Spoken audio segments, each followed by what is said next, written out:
अपनी बेटी को सर्दी से बचाने के लिए उसने बैग से 20 लाख डॉलर निकाले और उसको आग लगा दी। ये हरकत जिस आदमी ने की थी उसकी सालाना कमाई मैकडॉनल्ड की सेल से भी ज़्यादा थी। दोस्तों, स्वागत है मेरे चैनल शैविट सैटेलाइट में और जल्दी से मेरे चैनल को सब्सक्राइब कर दीजिए और बेल आइकन को प्रेस कर दीजिए। चलिए वीडियो शुरू करते हैं। दोस्तों, क्या आपको पता है दुनिया के अरबपतियों में इस आदमी का नाम ऐड ही नहीं हो पाया और वो नाम है Pablo Escobar. Pablo Escobar late 90s के दौरान में दुनिया में कोकेन, ड्रग्स और भी गैर कानूनी चीज़ों का सप्लायर माना गया था और इस स्मगलिंग नेटवर्क ने इसको हद से ज़्यादा अमीर बना दिया था। बेशक इसकी वजह से अनगिनत जिंदगियां बर्बाद हुई और इसका कमाया गया पैसा सारा ही गैर कानूनी था। लेकिन 1992 में पेब्लो एस्कोबार 30 बिलियन डॉलर का मालिक था। ब्रुनाई सुल्तान के बाद पेब्लो एस्कोबार दुनिया का दूसरा अमीर तरीन इंसान था। अगर आज पेब्लो एस्कोबार जिंदा होता तो उसके 30 बिलियन डॉलर आज 58 बिलियन डॉलर के बराबर होते और पेब्लो दुनिया का 8वां अमीर तरीन इंसान होता। पेब्लो एस्कोबार का ड्रग सप्लाई करने का नेटवर्क इतना पावरफुल था कि पूरे 90% ड्रग यूएसए में सिर्फ पेब्लो एस्कोबार ही सप्लाई करता था और दुनिया का 80% ड्रग सप्लाई सिर्फ पेब्लो एस्कोबार का नेटवर्क ही करता था। इस खतरनाक नेटवर्क को बहमस के एक आइलैंड से चलाया जाता था और वो आइलैंड था पेब्लो एस्कोबार का हेडक्वार्टर।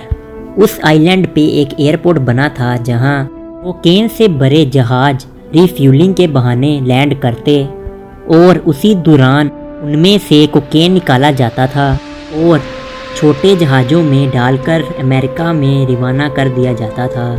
ये महीने या हफ्ते में एक बार नहीं होता था बल्कि दिन में 5 से 6 बार होता था। रोज़ाना अमेरिका में 15,000 केजी कोकेन भेजा जाता था जो साल का 5,40,000 केजी होता है। जी हाँ, पूरे साल में पेब्लो अमेरिका में 5,40,000 केजी बेचता था और तब अमेरिका में 1 किलो कोकेन की कीमत $70,000 थी, जिसका मतलब ये है कि एक साल में पेब्लो एस्कोबार 378 बिलियन की कोकेन सिर्फ अमेरिका में ही बेचता था और ये पूरे 16 साल तक चलता रहा। इन्वेस्टिगेशन के दौरान पता चला कि एस्कोबार जो कोकेन $70,000 में बेचता था वो एस्कोबार को सिर्फ $5,000 की पड़ती थी और एस्कोबार सिर्फ एक फ्लाइट का पायलट को $5 लाख देता था।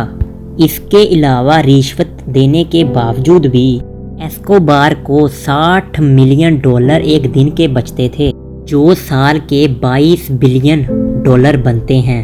इन पैसों के ज़्यादा होने का पता ऐसे लगाया जा सकता है कि मैकडॉनल्ड्स ने साल 2019 में $21 बिलियन की सेल की थी और पेब्लो एस्कोबार का 1980s में पेब्लो एस्कोबार का साल का प्रॉफिट $22 बिलियन था, यानी मैकडॉनल्ड्स की दुनिया भर की सेल से भी ज़्यादा। और जाहिर है कि पेब्लो एस्कोबार सारा पैसा कैश में ही रखता था।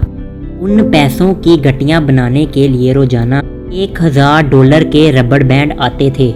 जी हाँ, $1,000 के सिर्फ रबड़ बैंड, यानी महीने के $30,000 के सिर्फ रबड़ बैंड, यानी साल के $3,65,000 के रबड़ बैंड। आपको याद है कि डोनाल्ड ट्रंप की पूरी साल की इनकम से सिर्फ पेब्लो एस्कोबार के सिर्फ रबड़ बैंड ही आते थे। जाहिर है कि इतने ज़्यादा पैसे पेब्लो बैंक में रखने सो रहा और इस पैसों को रखने के लिए आइलैंड में बड़े बड़े गोदाम होते थे और जिनमें ड्रम्स के अंदर ये कैश स्टोर किया जाता था।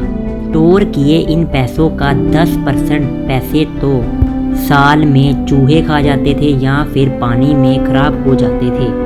ये माना जाता है कि पेब्लो एस्कोबार रोजाना इतने पैसे नहीं गिन सकता था तो पैसों को वजन करके ये पैसे गिने जाते थे और वजन करके ही इनकी गड्डियाँ बनाई जाती थी।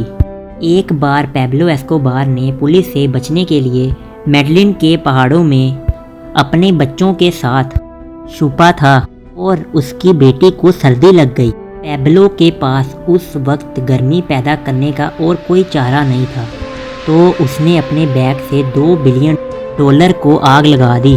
जी हाँ, पूरे 20 लाख डॉलर को आग लगा दी। और ये बात उसके बेटे ने उसके मरने के बाद एक मीडिया इंटरव्यू में बताई थी कि जैसा कि ऐसी ज़िंदगी का अंत भी बुरा ही होता है। और 1993 में पैब्लो एस्कोबार पुलिस मुकाबले में मारा गया और पैब्लो के ये किस्से पूरी दुनिया में एक मिसाल बनकर रह गए कि इंसान जितना भी अमीर हो जाए पर उसको अंत में पूरी दौलत दुनिया में ही छोड़कर जानी पड़ती है। दोस्तों, अगर आपको मेरी वीडियो अच्छी लगी हो तो जल्दी से इसको लाइक कर देना, शेयर कर देना और कमेंट कर देना और चैनल को सब्सक्राइब करना मत भूलना। Thank you.